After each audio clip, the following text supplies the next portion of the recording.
అందరు నమస్కారం అండి. నా పేరు జిలానీ బాషా సయ్యద్.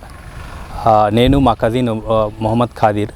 సో ఇద్దరం కలిసి మేము స్టార్ట్ చేసాము ఫామ్. మా ఫామ్ పేరు వచ్చేసి అమేజ్ ఫార్మ్స్, గొల్లపూడి, విజయవాడ. ఇది విజయవాడ బస్ స్టాండ్ నుంచి 4 to 5 కిలోమీటర్స్ రేడియస్లో ఉండిద్ది. నెక్స్ట్ మేము స్టార్ట్ చేసి ఇప్పటికి 3 years అవుతుంది. సో బిఫోర్ ద 3 years ముందు అయితే మేము గ్రౌండ్ వర్క్ అయితే నియర్లీ 6 months 1 year దాకా గ్రౌండ్ వర్క్ చేసాము.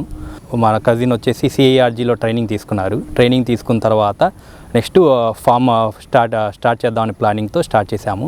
అప్పుడు మేము ఏంటంటే ఫస్ట్ స్టార్టింగ్లో వచ్చేసరికి హైటెక్ ఫామ్ లాగా 2 stair పైన పెట్టాము.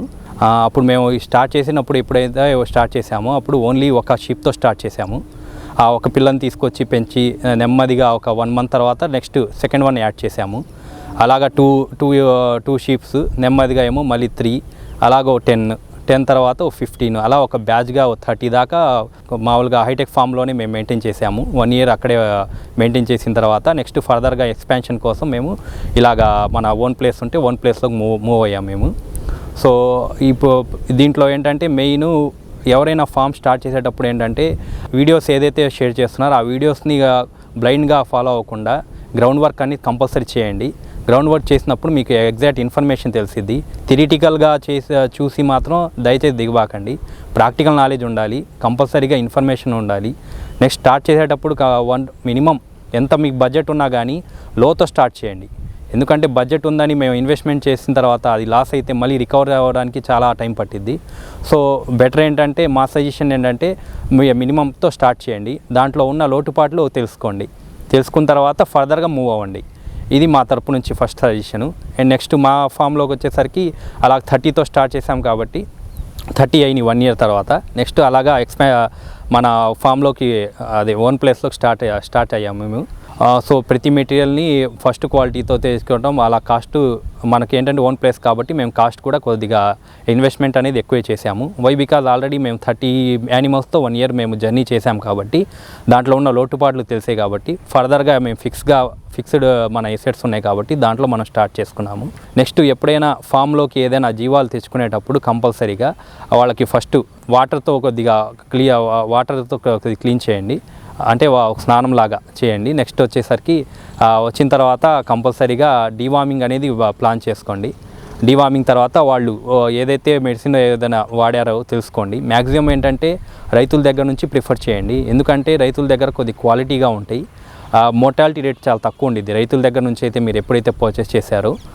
సో సంతలో ఏమైందంటే ఆటోమేటిక్గా ఈ జీవాలు వెహికల్స్ మీద అటు ఇటు మూవ్ అవ్వటం వలన నెక్స్ట్ ఒక ఏరియాలో అమ్ముడుపోకపోతే ఇంకో సంతకు తీసుకొస్తారు. అలాగా సంతలు మారటం వల్ల ఏదైందంటే ఆటోమేటిక్గా వాళ్ళకి డిసీజెస్ అనేది కొద్దిగా ఎక్కువ స్ప్రెడ్ అయ్యే ఛాన్సెస్ ఉంటాయి. కాబట్టి దయచేసి రైతుల దగ్గర మీరు తీసుకోండి.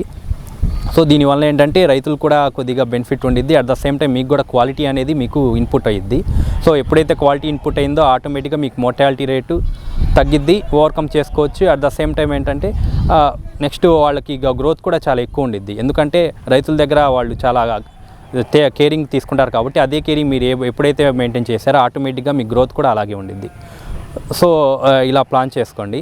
నెక్స్ట్ వచ్చేసి కంపల్సరీ మాదైతే అవుట్ గ్రేజింగ్ అండి. మాది మార్నింగ్ 10-10:30కి అలా వెళ్ళిపోతాయి, ఈవినింగ్ 6 ఆ టైంలో వస్తాయి. సో ఎప్పుడైనా మినిమం మెడిసిన్స్ అనేది మీతో కంపల్సరీగా హ్యాండిల్ చేయండి. ఫస్ట్ ఎయిడ్ కిట్స్ లాగా లైక్ ఫీవర్స్ కానీ లేకపోతే నెక్స్ట్ పెయిన్ కిల్లర్స్ ఉంటాయి. సో మ్యాక్సిమం ఏంటంటే ఏదైనా ఉంటే కూడా కొద్దిగా మీకు తెలిసింది మామూలుగా న్యాచురల్గా ఉండే పద్ధతిలో ఒకసారి చూడండి, లేకపోతే అప్పుడు మెడిటేషన్కి వెళ్ళండి. నెక్స్ట్ వచ్చేసరికి ఇప్పుడు మన ఈ ఫామ్ ఏదైతే ఉందో ఈ ఫామ్లో మేము ఏంటంటే హైటెక్ ఫామ్ ఎలాగ ఉంది కాబట్టి హైటెక్ ఫాము నెక్స్ట్ వచ్చేసరికి మామూలు గ్రౌండ్ లెవెల్లో కూడా ఉండిద్ది. సో పిల్లలు ఏదైతే పెరుగుతాయో చిన్నపిల్లలు ఉన్నప్పుడు హైటెక్ ఫామ్లో పెట్టేస్తాము. తర్వాత ఏమో కొద్ది పెద్ద అయిన తర్వాత గ్రౌండ్లో వచ్చేస్తాయి.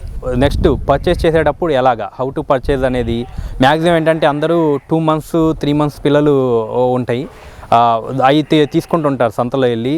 కానీ ఏంటంటే దీనివల్ల మైనస్ ఏంటంటే అవి అప్పుడే మేతకు వస్తాయి, పాల మీదేమో బాగుంటాయి అక్కడ పిల్లలు. ఎప్పుడైతే మేతకు వచ్చినప్పుడు వాళ్ళు తీసేస్తారు కాబట్టి ఆటోమేటిక్గా మీకు ఏమైందంటే అవి తీసుకున్నప్పుడు మీకు ఎగ్జాక్ట్గా గ్రోత్ అనేది అంతగా కనిపించదు అనమాట. సో దానికన్నా మినిమం 4 to 6 months కనీసం 1 అంగుళం కొమ్ము వచ్చినవి అయినా లేకపోతే దానికన్నా పెద్ద అయినా తీసుకుంటే ఆటోమేటిక్గా జస్ట్ 3 to 4 months, అంటే సపోజ్ 4 months కిడ్స్ తీసుకుంటే మీరు ఒక 4 months పెంచుకుంటే ఆటోమేటిక్గా మీకు లైవ్ వెయిట్ వచ్చేసరికి దగ్గరగా 25 నుంచి 30 దాకా వచ్చేస్తాయి. సో 8 monthsకి వాళ్ళ లైఫ్లో చిన్న కిడ్ నుంచి 8 monthsకి 30 kgs వస్తాయి. నెక్స్ట్ వచ్చేసి మీరు కరెక్ట్గా మెయింటెనెన్స్ చేస్తే ఆటోమేటిక్గా 1 monthకి మీకు 4 kgs అనేది డెవలప్ అయ్యిద్ది, గ్రోత్ అనేది ఉండిద్ది. ఇంకా మీరు ఇంటెన్సివ్ ఫార్మింగ్లో వెళ్తే ఏంటంటే ఇంకా డిపెండింగ్ అపాన్ కాన్సన్ట్రేట్ ఏదైతే ఫుడ్ ఉండిద్దో, మీరు ఏదైతే యాడ్ ఆన్ చేస్తారో వాళ్ళకి దాన్ని బట్టి అవుట్పుట్ ఉండిద్ది. మినిమం మాత్రం 4 kgs అనేది బయట అవుట్ గ్రేజింగ్లో ఉన్న లేకపోతే దానికి కొద్ది కాన్సన్ట్రేట్ ఫీడ్ యాడ్ చేసిన పెరుగుతూనే ఉంటాయి. సేమ్ మేమేంటంటే 10కి మార్నింగ్ వెళ్ళిపోతే ఈవినింగ్ వచ్చిన తర్వాత మేము కాన్సన్ట్రేట్ ఫీడ్ అనేది మనం యాడ్ చేస్తాము. దాంట్లో మొక్కజొన్నను ఉలవలు కానీ లేకపోతే ఆ టైంలో మనకి మార్కెట్ లెవెల్లో అవైలబిలిటీ ఉన్న దాన్ని బట్టి మేము ఏం చేస్తామంటే యాడ్ ఆన్ చేస్తాం అనమాట. ఫీడింగ్లో మ్యాక్సిమం మొక్కజొన్న ఎక్కువ ఉండిద్ది, మొక్కజొన్నతో పాటు ఉలవలు ఉంటాయి. ఈ నెక్స్ట్ తౌడు అనేది కొద్దిగా కలుపుకోవడం, లేకపోతే నెక్స్ట్ మినరల్ మిక్చర్ అని వచ్చింది 1% అలాగా, అది పౌడర్ వచ్చింది, ఆ పౌడర్ యాడ్ చేసుకుంటాము. సో ఇలా అనేది కాన్సన్ట్రేట్ ఫీడ్ అనేది మేమైతే ఇలా చేసుకుంటున్నాం మేము ప్రజెంట్ అయితే. సో ఏంటంటే మీరేంటంటే అవుట్ గ్రేజింగ్ ఉన్నప్పుడు కొద్దిగా ఏంటంటే ఎప్పుడు నీళ్ళల్లో ఏంటంటే సీజనల్ని బట్టి మీరు ప్లాన్ చేసుకోండి ఎక్కడ మేపాలనేది. ఎందుకంటే కొత్తగా వచ్చిన వాళ్ళు అయితే మామూలుగా మ్యాక్సిమం ఈ ప్రజెంట్ ట్రెండింగ్ ఏంటంటే ఇంటెన్సివ్ కేర్ ఎక్కువ ఉంటుంది కాబట్టి మీరే మామూలుగా లీజుకి తీసుకున్న తర్వాత దాంట్లో ఏదైతే ఉందో ఆ గ్రాస్ ఏదో కల్టివేట్ చేస్తున్నారు, హార్వెస్టింగ్ చేసి అదే మీరు చేస్తున్నారు కాబట్టి సో దాన్ని బట్టి ఏంటంటే మీకు గ్రోత్ అనేది ఇంటెన్సివ్లో ఉన్నప్పుడు కొద్ది గ్రోత్ ఎక్కువే ఉండిద్ది. ఎందుకంటే మ్యాక్సిమం బయట ఎక్కడ తిరగవు కాబట్టి అక్కడే ఫీడింగ్ ఉండిద్ది కాబట్టి ఇన్పుట్ అనేది ఎక్కువ ఇది కాబట్టి మీకు అవుట్పుట్ కూడా బాగానే ఉండిద్ది. కేరింగ్ వచ్చేసరికి ఎప్పుడైనా మన దగ్గర ఏ షీప్ తీసుకున్నా కానీ చాలా జాగ్రత్త కేరింగ్ తీసుకోవాల్సి వచ్చింది. ఎందుకంటే మా దగ్గర ఉన్న వస్తువుని ఎంత కేర్ తీసుకుంటే అంత అవుట్పుట్ ఉండిద్ది. అలా కాకుండా జస్ట్ అలా తెచ్చేసాము, ఒక వర్కర్ని పెట్టేసాము, అతనే చూసుకుంటాడనేది దయచేసి డిపెండ్ అవ్వబాకండి. సో అందుకే నేను ముందు కూడా చెప్పాను, మీరు కంపల్సరీగా మీకు ఎక్స్పీరియన్స్ థియరిటికల్తో పాటు ప్రాక్టికల్ నాలెడ్జ్ కూడా వచ్చుకున్న తర్వాత ప్రాక్టికల్గా అప్పుడు మీరు ఈ ఫార్మింగ్లోకి రండి. అప్పుడు ఏంటంటే మీరు అవుట్పుట్ అనేది మీకు చూడగలుగుతారు. ఓన్లీ థియరిటికల్ నాలెడ్జ్తో ఇన్వెస్ట్మెంట్ చేసి వచ్చి చాలామంది లాస్ అవుతున్నారు. సో ప్రాక్టికల్ అనేది ఇంపార్టెంట్. సీజనల్ డిసీజెస్ కంపల్సరీగా మీరు అబ్జర్వ్ చేయాల్సిందే. మ్యాక్సిమం ఏంటంటే చిటుకు వ్యాధిను పీపీఆర్ అనేది ఎక్కువ ఉంటాయి. ఈ పీపీఆర్ అనేది కూడా ఏంటంటే సంతలో ఎక్కువగా ఒక రోమింగ్ ఎక్కువ ఉండిద్ది కాబట్టి గొర్రెలకి ఆటోమేటిక్గా ఒక ఏరియా నుంచి ఒక ఏరియాకి అలా షిఫ్ట్ అయినప్పుడు ఆటోమేటిక్గా పీపీఆర్ ఎఫెక్ట్ ఉండిద్ది. పీపీఆర్ అంటే పారుడు ఎక్కువ కంటిన్యూస్గా ఉండిద్ది అనమాట, సేమ్ వాటర్ లాగా పారుతూ ఉంటాయి. సో దానికి మాత్రం కంపల్సరీ పీపీఆర్ వ్యాక్సిన్ ఏమి తీసుకోవాలి. నెక్స్ట్ ఇంకోటి ఏంటంటే దీంట్లో మెయిన్ బ్రీడింగ్. సో అందరు అంటారు అవుట్పుట్ బయట వేరే స్టేట్స్ తెచ్చుకుంటే మనకి బాగా ఇదవుతున్నాయి, అవి బాగా గ్రోత్ అవుతున్నాయి, దాని మీద ప్రాఫిట్ ఎక్కువ వచ్చిందని. దయచేసి బయట బ్రీడ్స్కి ముందు వెళ్ళబాకండి.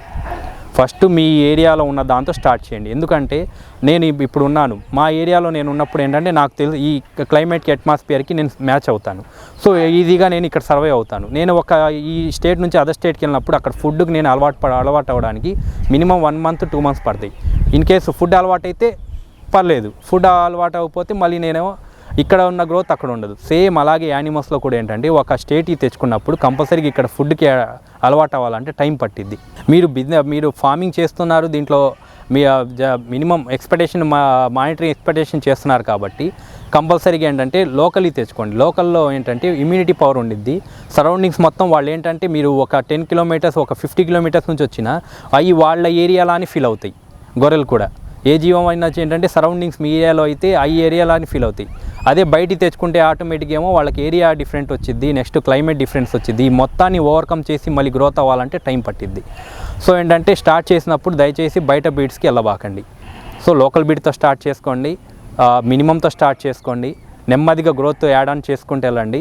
గ్రోత్ అవుతూ ఉంటే అవుట్పుట్ ఉండేది.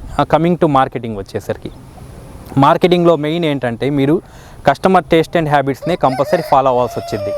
కస్టమర్ టేస్ట్ అండ్ హ్యాబిట్స్ని బట్టి మీరు ఏదైతే ప్రోడక్ట్ ఉందో ఆ ప్రోడక్ట్ అనేది రెడీ అయ్యిద్ది. సో ఇప్పుడు మీరు ఎగ్జాంపుల్ ఏదైనా తీసుకోండి, మీకు ఇష్టం వచ్చిన ప్రోడక్ట్ మీరు తీసుకుంటారు. అదే అదర్ స్టేట్స్ వచ్చినాయి, అదర్ స్టేట్స్ మీరు తెచ్చి పెంచారు, అవి మార్కెట్లోకి సర్వే అవ్వదు. సో మీకు లోకల్లో ఏంటంటే వాళ్ళకి ప్రతి ఒక్కరికి ఇక్కడిది మీట్ అనేది మీరు ఏదైతే లోకల్లో జీవాలు ఉన్నాయో వాటి మీట్ని ఇష్టపడతారు వాళ్ళు. అదర్ అయితే వాళ్ళకి అంత ఇష్టం ఉండొచ్చు, ఇష్టం ఉండకపోవచ్చు. బట్ ఏంటంటే లోకల్ది మీరు ప్రిఫర్ చేశారంటే ఆటోమేటిక్గా మీకు మార్కెటింగ్ ఈజీగా అయింది. కొత్త బ్రీడ్ తెచ్చుకున్న తర్వాత దాన్ని మీరు డెవలప్ చేసి అది మొత్తం మార్కెట్కి అడాప్ట్ చేయాలంటే దానికి టైం పట్టిద్ది. ఆ టైం ప్రాసెస్లో ఏంటంటే మీరు మ్యాక్సిమం ఏంటంటే 80% లాసెసే ఫేస్ చేస్తారు. సో అందుకే ఏంటంటే లోకల్ బ్రీడ్ని ఐడెంటిఫై చేసుకొని దాని మీద ప్రిఫర్ చేయండి. కొత్తగా ఫార్మింగ్ పెట్టే వాళ్ళకి నా సజెషన్ ఏంటంటే లోకల్ బ్రీడ్ని కంపల్సరీగా ఫస్ట్ థియరిటికల్తో పాటు ప్రాక్టికల్ నాలెడ్జ్ ఒకటి ఇంపార్టెంట్. నెక్స్ట్ వచ్చేసి డిసీజెస్ కావాల్సిన వ్యాక్సినేషన్స్ ఇంపార్టెంట్.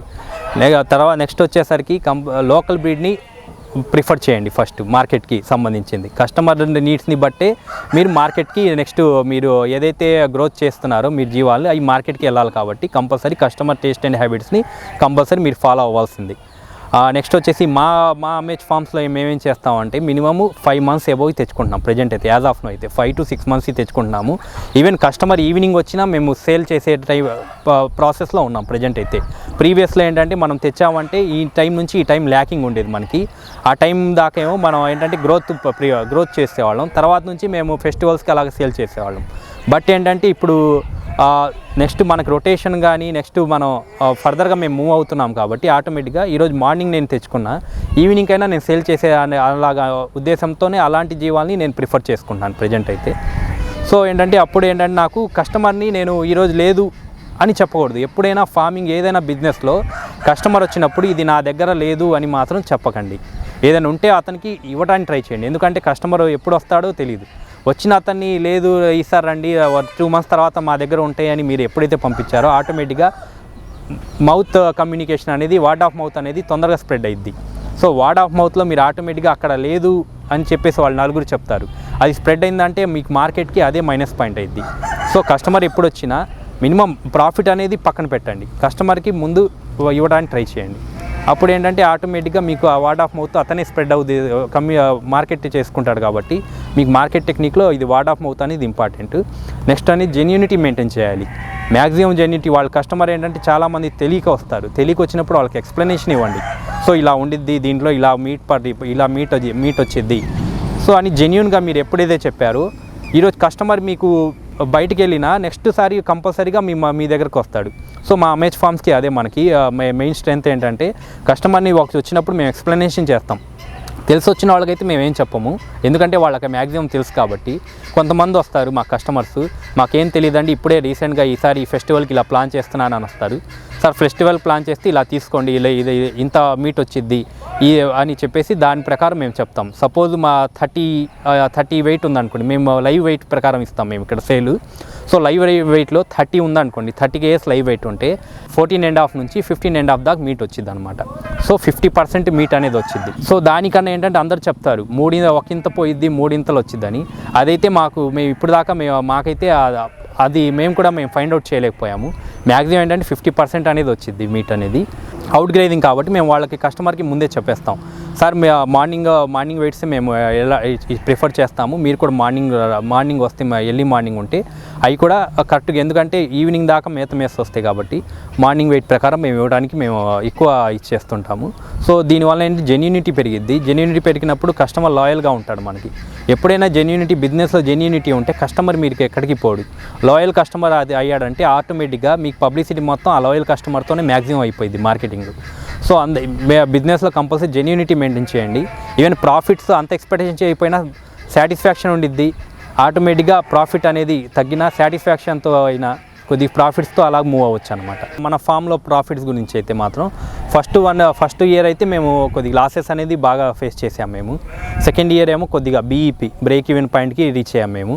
నెక్స్ట్ ఇప్పుడు థర్డ్ ఇయర్ కాబట్టి థర్డ్ ఇయర్లో కొద్దిగా ప్రాఫిట్లో ఉన్నాము.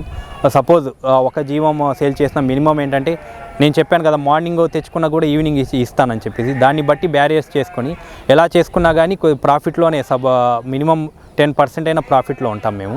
అంటే ఇది ఏంటంటే ప్రాఫిట్స్ అనేది క్యాలిక్యులేషన్ ఏంటంటే ఈ ఫార్మింగ్లో అనేది క్యాలిక్యులేషన్స్ అనేది అంత ఈజీ కాదు. ఎందుకంటే డిపెండింగ్ అపాన్ సీజన్స్ని బట్టి ఉండిద్ది. ఈ సీజన్లో కొద్దిగా తక్కువకి దొరికిద్ది, నెక్స్ట్ సీజన్లో కొద్దిగా రేట్ ఎక్కువైద్ది. సో ఏంటంటే ఒక బ్యాచ్ తీసుకొచ్చి మ్యాక్సిమం ఇప్పుడు వీడియోస్ చూస్తున్నాము, ఒక బ్యాచ్ తీసుకొచ్చేయటం, ఒక బ్యాచ్లో ఏంటంటే నాకు 1,00,000 తెచ్చాను, 1,00,000 రూపాయలు తెచ్చాను, 2 లక్షలు నాకు లాభం వచ్చిందని ఆ వీడియో అనేది పోస్ట్ చేస్తున్నారు. దానివల్ల ఏమవుతుందంటే అందరూ నిజంగానే లక్ష పెడితే 2 లక్షలు వస్తున్నాయని ఆలోచిస్తున్నారు. బట్ ఏంటంటే ప్రాఫిట్ క్యాలిక్యులేషన్ చేయాలంటే కంపల్సరీగా సీజన్ అనేది ఒక సైక్లింగ్ అనేది కంపల్సరీ ఇంపార్టెంట్. సో ఆ సైక్లింగ్ని బట్టే ఉండిద్ది. ఒక సీజన్లో ఇప్పుడు వర్షాకాలం వచ్చినప్పుడు ఏంటంటే కొద్దిగా మార్కెట్లో కొద్దిగా తక్కువ ఉండిద్ది రేట్ అనేది. నెక్స్ట్ మళ్ళీ దివాళీ తర్వాత నెక్స్ట్ సంక్రాంతి తర్వాత మళ్ళీ కాస్ట్ ఎక్కువైద్ది. ఎందుకంటే సంక్రాంతి తర్వాత మ్యాక్సిమం ఒక పంటలు వేసేవాళ్ళు చాలామంది ఉంటారు రైతులు. వాళ్ళు ఏం చేస్తారంటే పంట అయిన తర్వాత వాళ్ళు మళ్ళీ అమౌంట్తో వెళ్తారు కాబట్టి వాళ్ళు నెక్స్ట్ ఈ జీవాలు కొందాం అనుకుంటారు కాబట్టి ఆటోమేటిక్గా ఏంటంటే డిమాండ్ పెరిగిద్ది. డిమాండ్ పెరిగినప్పుడు ఆటోమేటిక్గా కాస్ట్ అనేది పెరిగిపోయిద్ది. సో ఏంటంటే దీన్ని బట్టి సీజనల్గా అన్నీ క్యాలిక్యులేషన్ చేసుకునే ప్రాఫిట్ అనేది క్యాలిక్యులేట్ చేసుకోవాలి. సో ఒకసారి ఒక బ్యాచ్తో అమౌంట్ వచ్చింది నెక్స్ట్ బ్యాచ్ రావాలనేది మాత్రం లేదు.